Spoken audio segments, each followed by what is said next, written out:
Everyone, जय शनिदेव। आशा करती हूँ आप सब अच्छे होंगे। तो शुरू करते हैं आज का टॉपिक।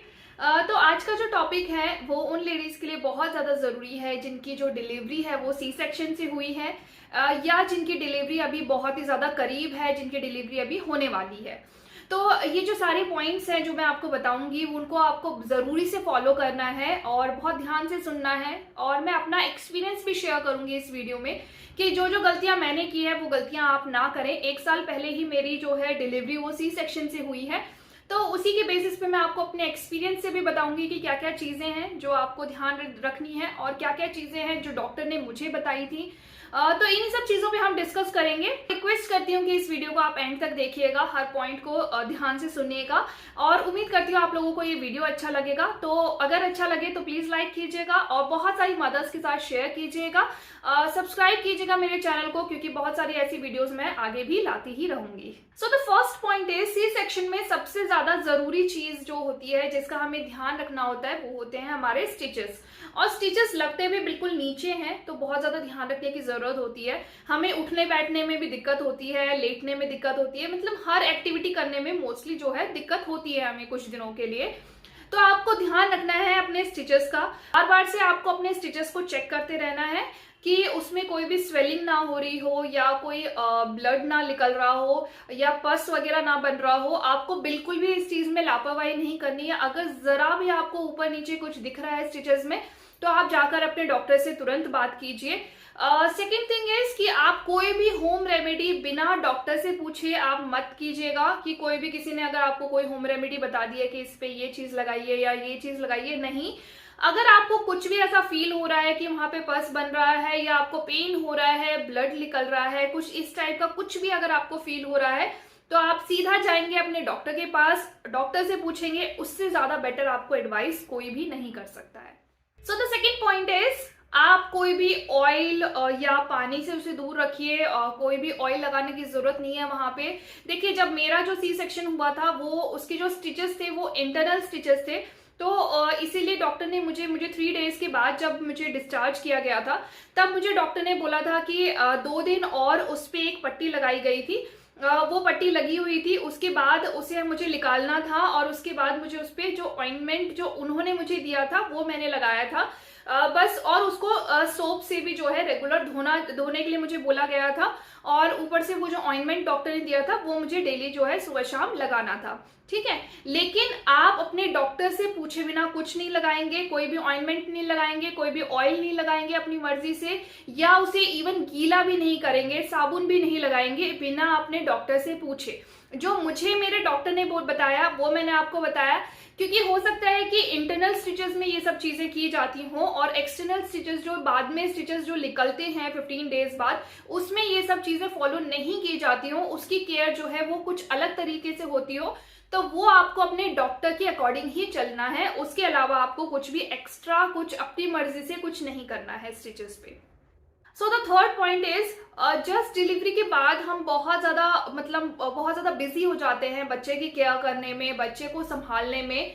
तो इन सब चीजों की वजह से ना हमें बहुत ज्यादा स्ट्रेस हो जाता है। तो उस स्ट्रेस से आपको बचे रहना है, उस स्ट्रेस को आपको अवॉइड करना है, जितना हो सके आपको उससे दूर रखना है। अपने दिमाग को, अपने आप को फ्रेश फील कराना है एंड रिलैक्स करना है, आराम करना है। इस टाइम पे आराम करना बहुत ज्यादा जरूरी है। एक चीज जो आपको करनी है वो सिर्फ अपने बच्चे को फीड कराना है, टाइम टू टाइम उसको आराम से कैरी करना है जब आप उसे पकड़ रहे हैं, जब उसे फीड करा रहे हैं।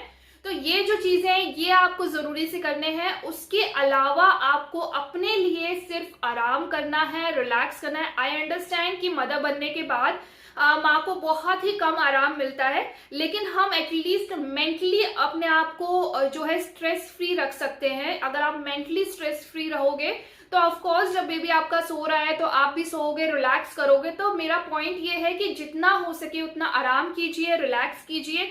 ये नहीं है कि किसी ने आपको बोल दिया कि 15 डेज में खड़े होकर के काम करने लग जाना। यहाँ पे कोई ऐसा कोई कंपटीशन नहीं चल रहा है कि सी सेक्शन के बाद कौन कितनी जल्दी जो है काम करना स्टार्ट कर देता है।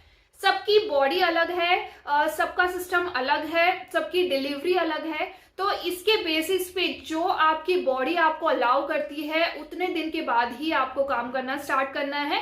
स्पेशली जो स्टार्टिंग के 15 डेज होते हैं में आपको सिर्फ और सिर्फ आराम करना है, और उसके बाद जो फर्स्ट आपकी अपॉइंटमेंट होगी आपके डॉक्टर के पास, वो आपको बताएंगे कि कब से आपको काम करना शुरू करना है, तो उसके अकॉर्डिंग आपको करना है।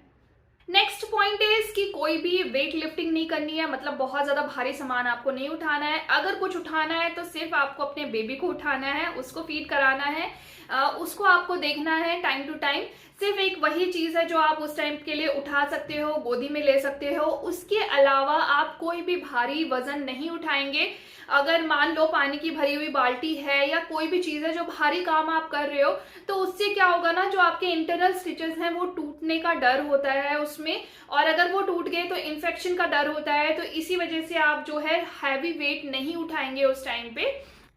और इवन डॉक्टर्स इस टाइम पे आटा गूंदना वगैरह, आटा गूंदना या और भी बहुत सारे काम है जो किचन के हैं, वो उसके लिए मना करते हैं, क्योंकि आटा जब हम गूंदते हैं उसमें भी हमारे स्टिचेस पे जो है वो जोर पड़ता है, क्योंकि हम पूरी ताकत से आटा गूंदते हैं, तो इसीलिए वहां पे जोर पड़ता है। और स्टिचेस के जहां पे भी जो भी जिस भी काम से स्टिचेस के टूटने का डर हो, वो आपको नहीं करना है।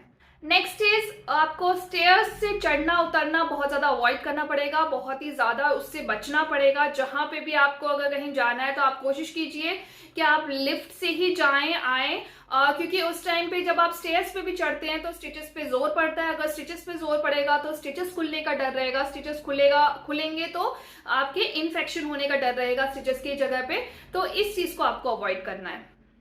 नेक्स्ट इज 3 to 4 मंथ के लिए आपको इंटरकोर्स को अवॉइड करना है, इंटरकोर्स नहीं करना है आपको। मेरे डॉक्टर ने मुझे 3 मंथ्स का बोला था। हो सकता है कि आपकी बॉडी के अकॉर्डिंग जो भी आपका डॉक्टर बोल रहा है जितने भी टाइम पीरियड के लिए, तो उतने टाइम पीरियड के लिए आपको इंटरकोर्स नहीं करना है। नेक्स्ट इज कि आपको सर्दी, जुकाम, खांसी, बुखार, इन सब से बच के रहना है। देखिए आपके बच्चे के लिए तो अच्छा है ही नहीं, अगर आपको फीवर होगा, कोई भी वायरल फीवर है या कुछ भी है, अगर आपकी तबीयत खराब होती है तो ऑटोमेटिकली आपके बच्चे की तबीयत भी खराब होने के चांसेस होते हैं, क्योंकि बच्चा आपके पास रहता है, आपका दूध भी पीता है, तो डायरेक्ट इन्फेक्शन जाने के भी चांसेस है बच्चे के पास, और मिल्क के थ्रू भी बच्चे के पास इन्फेक्शन जाने के चांसेस होते हैं।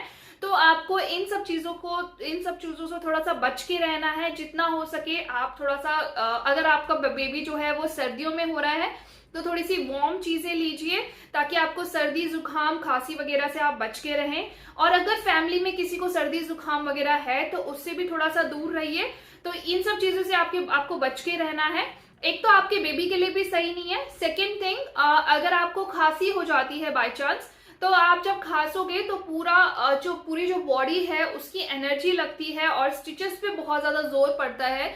बल्कि उस टाइम पे जब आप इवन स्नीज भी करते हो तब भी आप फील करोगे कि आपके स्टिचेस पे जो है वो जोर पड़ रहा है।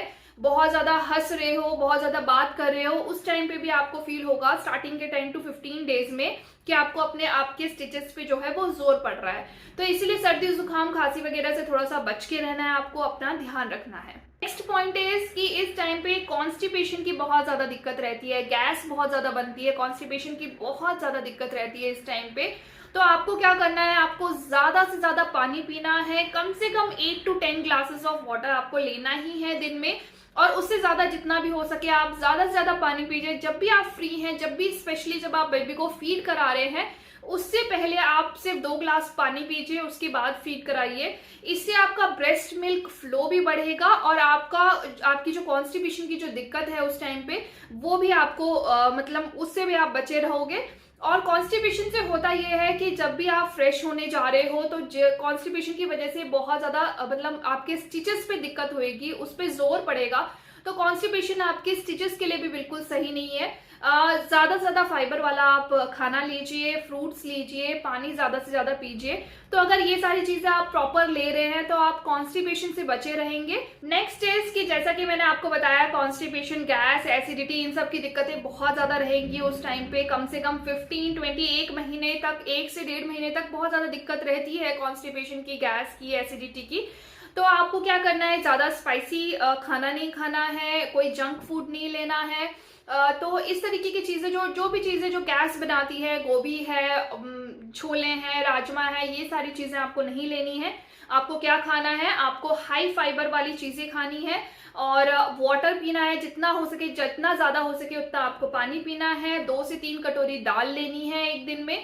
वेजिटेबल्स लेने हैं अच्छे से, फ्रूट्स लेना है टाइम टू टाइम। तो ये सारी चीजें जो है, ये डाइट जो है आपको मेंटेन करके रखना है ताकि आप कॉन्स्टिपेशन, गैस और एसिडिटी से जो है ज्यादा से ज्यादा बचे रहें।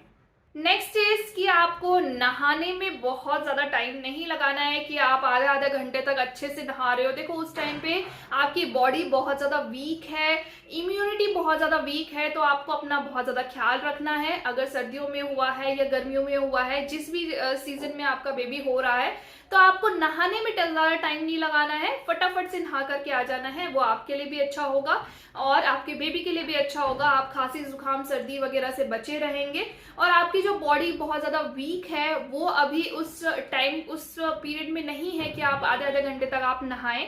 तो उस टाइम पीरियड के लिए कम से कम 2 से 3 महीने आप फटाफट से नहा के आ जाइए। And the last point is, जिसकी दिक्कत सभी मदर्स के साथ होती है, कि जैसे ही आपने डिलीवर किया है बेबी को, वैसे ही बहुत सारे लोग होते हैं जो आपको एडवाइस करते हैं ऐसा करना है, ऐसा नहीं करना है, 15 डेज में खड़े होकर के काम करना है, या स्टिचेस पे आप ऑयल लगा सकते हो, या कुछ भी व्हाटएवर होम रेमेडीज, या आपको आपके काम को लेकर के बहुत सारे लोग हैं जो बहुत सारी बातें बोलते हैं। तो उनकी बातों को आपको अवॉइड करना है, उनकी बातों को आपको नहीं सुनना है। आपको अगर सबसे सही एडवाइस दे सकता है अगर कोई, तो वो है आपका डॉक्टर। अगर कोई आपको बोल रहा है कि 15 डेज से पहले आपको काम करना है या वॉक करना है बहुत तेज तेज, ये सारी चीजें आपको सिर्फ और सिर्फ अपने डॉक्टर से पूछ करके करनी है। कोई 15 डेज में खड़ा होकर के वॉक कर रहा है, या कोई 1 महीने में खड़ा होकर के वॉक कर रहा है, या कोई 2 महीने में खड़े होकर वॉक कर रहा है, डिपेंड्स कि आपकी बॉडी कैसी है और कितनी फास्ट आप रिकवरी कर रहे हो। तो इसमें ऐसा कोई जरूरी नहीं है कि मेरी अगर सी सेक्शन से डिलीवरी हुई है तो मैंने 15 डेज में चलना स्टार्ट कर दिया, या किसी और की शुरू हुई है, किसी और की भी सी सेक्शन से हुई है तो उसने 1 महीने में स्टार्ट किया है वॉक करना, तो कोई उसने कुछ गलत किया है या मैंने कुछ गलत किया है, नहीं, ऐसा कुछ नहीं है। सबकी बॉडी अलग है, सबका रिकवरी का जो टाइम है वो अलग है, उसका रिकवरी का प्रोसेस अलग है।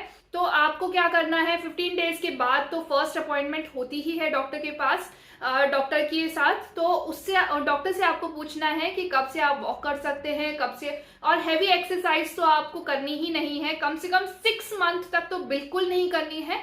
बल्कि मेरे डॉक्टर ने मुझे 1 साल का टाइम दिया था, 1 साल के अंदर आपको कोई भी हैवी एक्सरसाइज नहीं करनी है।